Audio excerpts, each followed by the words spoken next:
Hi everyone, and welcome back to Thinking Outside the Box at CrossFit Belfast.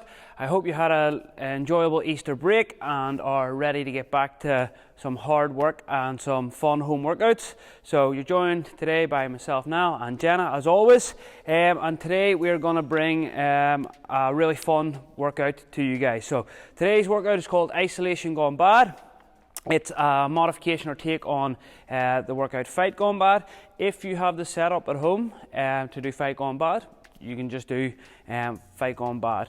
But what we're going to do is we're going to modify it. So what we're looking for is to maintain the intended stimulus from the Fight Gone Bad workout, which is an all over body workout, 1 minute on each station, light to moderate loading on each exercise that enables us to get kind of 20 plus repetitions per exercise throughout the workout. We're going to get that 1 minute rest at the end of each round, and then we're going to do 3 total rounds. So the workout in total is going to take 17 minutes, so that's 1 minute of total time on each station for 5 working stations and 1 rest station. So in that 1 minute time period, you need to then transition and move to the next station. So typically what we see is you're going to want to work for about 45-50 seconds on a station and then transition to the next one. Yeah. So to get us into that kind of that Fight Gone Bad kind of mentality, that mindset, we're going to use a similar style in our warm-up. We're going to work for 20 seconds on with a 10-second rest between each station, and we're going to do 2 full rounds. We're not going to have a rest station in the warm-up though. Okay, so Jenna's going to just start kind of taking us through our warm-up exercises. So warm-up 1, what you'll find is the warm-up exercise is going to match up kind of very similarly, or a warm-up exercise for the actual exercise in the workout. So warm-up exercise number 1 is just going to be the classic air squat. We're just going to nice upright chest, just hip weight on the heels, driving those knees out, just pumping up and down, just moving well though, getting that squat working. Okay, exercise number 2 is going to be alternating leg toe touches. So back foot comes up, down and touch, and then alternate legs each side. So this is going to warm up the hamstrings, the glutes, the lower back. Our third exercise is going to be plate hop. So we're just going to go jumping on and off. So this is going to be warming up our calves for our jumping, our explosive exercise. Our fourth warm-up exercise is going to be an inchworm press up. Again, warming up that back of the lower body, but also warming up those shoulders and pressing muscles. Yeah. And then our last warm-up exercise is going to be a straight arm down up. So this is kind of just prepping for the burpees that we're going to have to come, and just getting us firing those hips and feet back a little bit more explosively. Okay, so that's our 5 warm-up exercises. So we're going to do 20 seconds of work, 10 seconds rest, 2 full rounds, and that's going to get us a nice sweat on, get the heart rate up, get us prepped for the workout. So once we finish that, what we're going to do is we're going to work through a little bit of more specific mobility, just to the positions that we're going to hit in the workout. So Jenna's going to go through our little, what we call our New England hip complex. So we're going to start in a lunge position, pushing forward with the hips. Okay, we can even go hands overhead at this point. Yeah, from here we're going to sit all the way back onto our heel, pulling the toe up, keeping this front leg as straight as possible, stretching out the hamstring, and then we're going to lunge forward, elbow down to the ankle. Okay, opening up the inside of the hips, and then back into the hamstring stretch, and then lunge all the way up overhead. Okay, we're going to do 3 to 4 reps on each side. And just keeping it quite smooth and dynamic. Then just for the shoulders, we're going to just transition between cobra positions. So we're going to start in our press up position. So at the bottom of the press up then we're going to arch up, pressing through.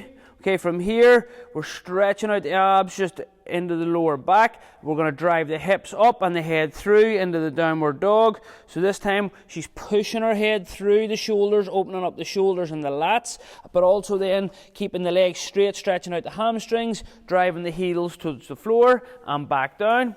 And we're going to transition between those 2 stretches for kind of 5 to 10 reps, just to get really what we're looking out of this is mainly the overhead position that we're trying to stretch out in the downward dog position. Okay, so 5 to 10 reps on that. and we should be feeling pretty loose, pretty good to go. If you have anything specific that's feeling tight or niggly, jump on a foam roller or spend a little bit of time stretching it. Okay. What we're going to look at next is we're going to just then brief the specific workout and look at the exercises. So station 1 on Fight Gone Bad is typically wall balls. If you have a wall ball, let's keep it in there. We don't need to modify it. What we're going to be doing today is going to be a plate thruster. Okay, so Jenna's going to take the plate, going to grip it either side, kind of holding it in a front rack position. Okay, from here she's going to squat all the way down, keeping that plate up high, press the full extension overhead, and then repeat, keeping her weight on her heels, nice and smooth on that movement. So let's look at some other scaling options. If you have a single dumbbell, we could do a dumbbell thruster, holding it by each of the heads. If we have a barbell, a light barbell thruster, like an empty 20 kilo bar, is going to be a great option. If we've got something like a kettlebell, is the only kind of loaded thing we have, I probably wouldn't worry about going overhead. I would just sub in squats. I would just do goblet squats with the kettlebell. So that's us squared away for our first station. The second station in Fight Gone Bad is usually a sumo deadlift high pull. So if we've got a barbell, we can keep it in there. We could even keep it in there with a kettlebell. What we're going to go for is an overhead kettlebell swing. So Jenna's just going to start with the kettlebell on the floor, swing through the hips, all the way up overhead, getting that kettlebell nice and stacked vertically over the body, and rest. Okay, so this is a really good exercise, one that a lot of us are very comfortable with, should be confident to go to in the workout. If though our kettlebell is maybe a little bit too heavy for the workout, what we could do is just go to shoulder height kind of Russian kettlebell swings or kettlebell sumo deadlifts.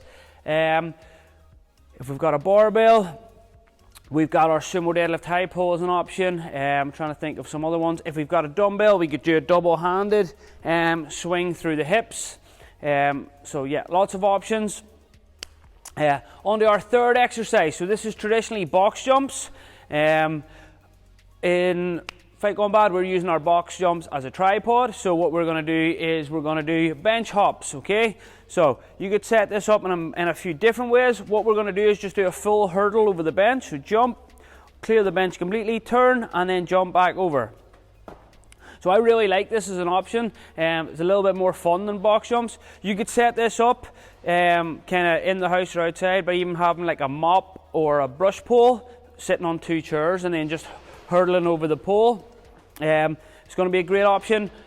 We've got step ups, lots of different options on that one. Then next we're on to what would be our classic barbell push press at a light weight. We're going to keep that stimulus very close. We're going to do a plate push press. Okay, so again, plate in that front rack position, dip, pressing overhead. Excellent. Okay, so obviously barbell, we've got any kind of pressing exercise overhead. If you've got one dumbbell or one kettlebell, you can either just split the reps up, alternating every kind of 5 to 10 reps is going to be a good option. And then lastly, in absence of having a rower, what we're going to do is we're going to do a full body workout movement, and that's going to be the burpee. Okay, so all the way to the floor, jump and clap on each rep. So if you have a cardio machine, a bike, a rower, a ski erg, you could throw that as an option. Another option would be, if you really don't want to do burpees, is fire a couple of cones down and do like 5-meter shuttle runs to get and really kind of put the work in them. Is going to be a great cardio option on those. So what we're looking for, like Fight Gone Bad, is you're looking to have an accumulative count. So your score might be 95 reps on round 1, 90 on round 2, 85 on round 3. And what we're looking for is that those reps, we want to see as little fall off as possible between rounds. So I think that's everything. Yep. So we've got 1 minute rest station in there, so that's really just enough time to get a quick drink of water, maybe towel yourself down in any sweat, and then just maybe jot your score down and get ready to go again. So we're going to warm up, go straight in and hit the workout, and then we'll check back in at the end with anything else.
shut up and sit down.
Hi everyone, and we're back. Just got the workout done about 5 minutes ago, and as you can tell by the colour change in my t-shirt, it was a sweaty one. It's very warm. This nice sunshine, very warm in the gym at the moment, so it's just making those workouts a little bit harder.